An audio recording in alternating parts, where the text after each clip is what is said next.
Assalamualaikum warahmatullahi wabarakatuh. Perkenalkan, nama saya Alivia Putri Handayani dengan NIM 22136005. Saya dari Prodi Geografi NK, Departemen Geografi Fakultas Ilmu Sosial, Universitas Negeri Padang. Yang terhormat kepada Bapak Dr. Ariyulfa STMSC sebagai dosen pengampu pada mata kuliah pemetaan kadastral. Baiklah, pada kesempatan kali ini saya akan mempresentasikan tentang keperluan teknis PTSL atau pendaftaran tanah sistematis lengkap, yang disingkat dengan PTSL, dengan membahas tentang pembentukan dan penetapan panitia adjudikasi PTSL dan satuan tugas atau Satgas. Pembahasannya yang pertama yaitu panitia adjudikasi PTSL, yang kedua satuan tugas fisik, yang ketiga satuan tugas yuridis, yang keempat satuan tugas administrasi, yang kelima akses aplikasi KKP dan entry data awal. Pembahasan pertama yaitu panitia adjudikasi PTSL. Susunan panitia adjudikasi PTSL berpedoman pada Peraturan Menteri Agraria dan Tata Ruang atau Kepala Badan Pertanahan Nasional Nomor 6 Tahun 2018 tentang pendaftaran tanah sistematis lengkap. Dalam rangka efektivitas dan efisiensi, penugasan panitia adjudikasi PTSL dengan memperhitungkan jarak atau wilayah kerja, memperhitungkan analisis beban kerja, serta kemampuan panitia adjudikasi, satgas fisik, satgas yuridis, dan satgas administrasi.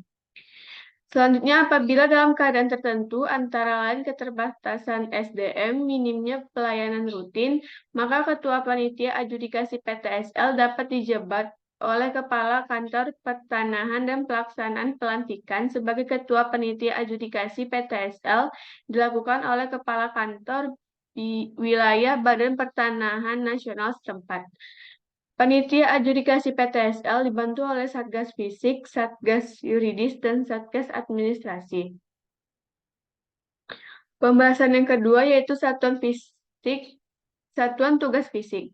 Yang pertama, Satgas Fisik terdiri dari unsur aparatur sipil negara kementerian, pegawai tidak tetap atau pegawai pemerintah non pegawai negeri kementerian, surveyor kadaster berlisensi, asisten surveyor kadaster berlisensi, dan KJSKB yang diketuai oleh Wakil Ketua Bidang Fisik Panitia Adjudikasi PTSL.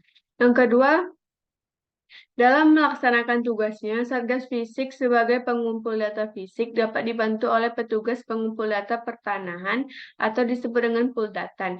Puldatan yaitu kelompok masyarakat yang diberi pembekalan dan ditugaskan untuk menjadi fasilitator sekaligus pelaksana proses pengumpulan data fisik dan pengumpulan data yuridis melalui tata cara pembiayaan sesuai dengan ketentuan peraturan perundang-undangan. Hasil pengumpulan data yuridis yang dilakukan oleh Puldatan ini diverifikasi dan divalidasi oleh Satgas Yuridis. Yang ketiga, jumlah Satgas Fisik dapat dibentuk lebih dari satu dengan menyesuaikan target yang ditetapkan. Pembahasan yang ketiga yaitu satuan tugas yuridis. Yang pertama, Satgas Yuridis selain dari unsur aparatur sipil negara kementerian, pegawai tidak tetap atau pegawai pemerintah non-pegawai negeri kementerian dapat melibatkan perangkat desa atau kelurahan, perangkat RT RW atau lingkungan, organisasi masyarakat, bintara pembina desa atau disebut dengan Babinsa, Bayangkara Pembina Keamanan dan Ketertiban Masyarakat atau disebut dengan Babin Kamtibmas atau unsur masyarakat lainnya yang diketuai oleh Wakil Ketua Bidang Yuridis Panitia Adjudikasi PTSL. Yang kedua, dalam melaksanakan tugas pengumpulan data yuridis, Satgas Yuridis dapat dibantu oleh unsur-unsur masyarakat antara lain seperti RT RW, organisasi kepemudaan atau Karang Taruna, kelompok masyarakat, Babinsa, Babin Kamtibmas, profesi atau bekerja sama dengan perguruan tinggi yang ada di wilayahnya sebagai pengumpul data yuridis melalui tata cara dan pembiayaan sesuai dengan ketentuan peraturan perundang-undangan.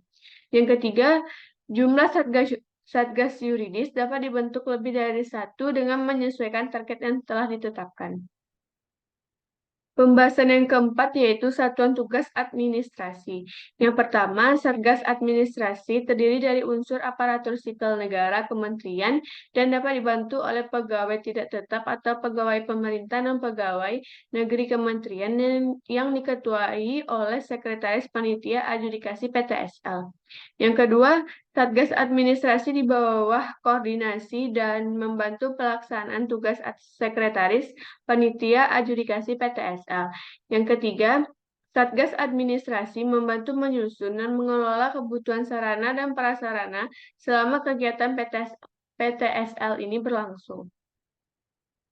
Pembahasan yang kelima yaitu akses aplikasi KKP dan entry data awal. Yang pertama yaitu akses aplikasi KKP. Setiap petugas pelaksana wajib mempunyai profil dan akses ke aplikasi. Bagi Satgas Fisik Aparatur Sipil Negara yang belum mempunyai profil di KKP, mengajukan profil berdasarkan SK pelaksana kegiatan PTSL ke admin kantor pertanahan. Untuk Satgas Fisik pihak ketiga harus melakukan verifikasi data SKB pada aplikasi mitra.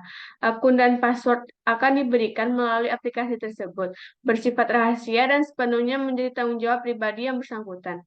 Akses untuk menggunakan aplikasi disesuaikan dengan diagram alir kegiatan.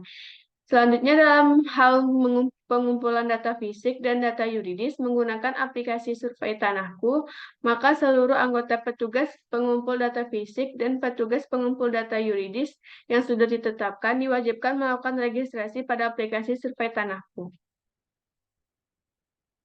Yang kedua yaitu entry data awal. Admin KKP Kantor Pertanahan melakukan entry data pada aplikasi KKP berdasarkan surat keputusan pelaksana dan penetapan lokasi serta kontrak atau surat perintah kerja, atau jika pengukuran dilaksanakan pihak ketiga. Data yang di-entry antara lain seperti lokasi wilayah, nama kegiatan, nama Satgas Fisik atau yuridis, dan target pengukuran bidang tanah belum terdaftar, dan peningkatan kualitas data bidang tanah terdaftar yang disebut dengan keempat berdasarkan SK penetapan lokasi. Hasil kegiatan dari PTSL atau outputnya, yang pertama SK Kepala Kantor Pertanahan mengenai panitia adjudikasi PTSL dan Satgas. Yang kedua, berita acara pengangkatan sumpah panitia adjudikasi PTSL dan Satgas. Yang ketiga, SK pembentukan Puldatan. Baiklah, sekian penjelasan diskusi saya tentang keperluan teknis PTSL. Apabila ada kesalahan kata dalam penyampaian video, mohon dimaafkan. Wabillahi taufiq wal hidayah. Wassalamualaikum warahmatullahi wabarakatuh.